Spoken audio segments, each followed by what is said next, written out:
Blair, I know Air Force isn't a team that's going to throw it all the time, but when they threw it last week, they were pretty effective. I think they averaged 20 yards per completion, and I know that's hard when they're run, and then they can bite you on that. But where's the struggles in the pass defense coming in your mind, Blair? Is it with? I just talked to Luke Anderson. A lot of it can be communication sometimes of whether it's vocal or hand signals or crowd noise. I mean, where is the struggles, at least in your mind, coming from in the pass defense so far? I think communication, that's the main factor right there.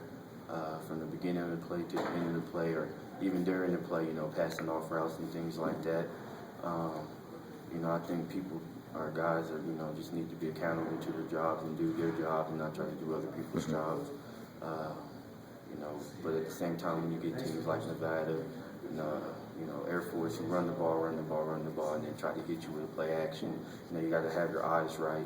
Make sure that, as a secondary, you're playing pass first, or your pass first defenders run second, so you got to make sure that it's not a pass, and then you can go help in the run, and not the opposite way. So I think, we just need to communicate and just make sure our eyes are right and things like that. Is it kind of frustrating that the communication hasn't been on where maybe you would like it or the coaches would like it? I mean, we're at the midway point of the season. Is it kind of a frustrating thing where that's not there where it should be? Oh yeah, during spring ball and even during fall camp, communication. We worked on it.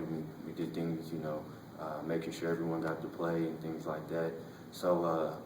Just coming out during the season and just seeing us not communicating, things like that. We really never had any problems like that during, fall camp or during spring ball. So, coming out in the season and really seeing that just kind of fall apart.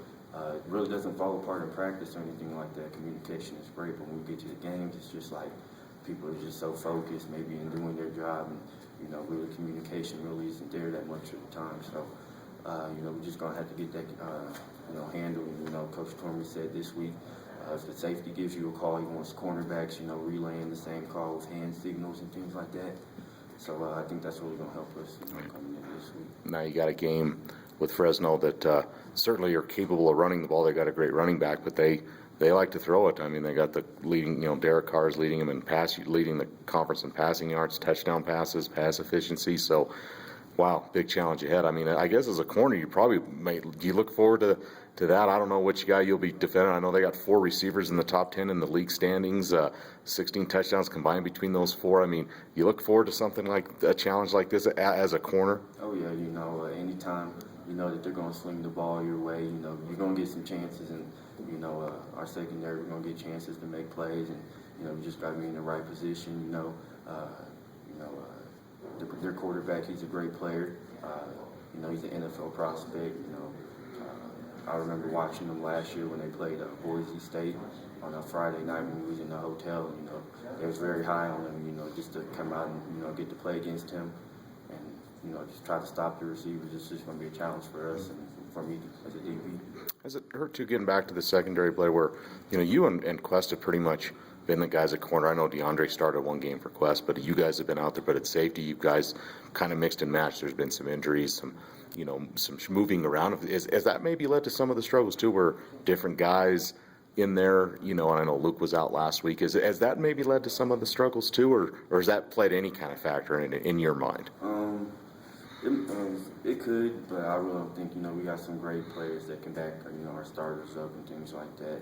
I think that, when you have communication, with a guy that you've been playing with since spring ball and fall camp, things like that, and you get y'all's communication down, and then, when he goes down and you have another guy come in, it's just like you really don't have the same communication and things like that. Whenever you play with someone for so long, you know where they're going to be, they know where you're going to be, you know their strengths, you know their weaknesses and things like that. But when, when people go down and things like that, you kind of have to come in like on a blank sheet and kind of see where other people are thinking. I try to make it easier for them, so they can just come in and do their job, and kind of make it harder for me to help them do their job. So at the same time, with these injuries and things like that, we're just gonna have to get, work through it and, get the communication on the right page, feel each other a little bit more. So.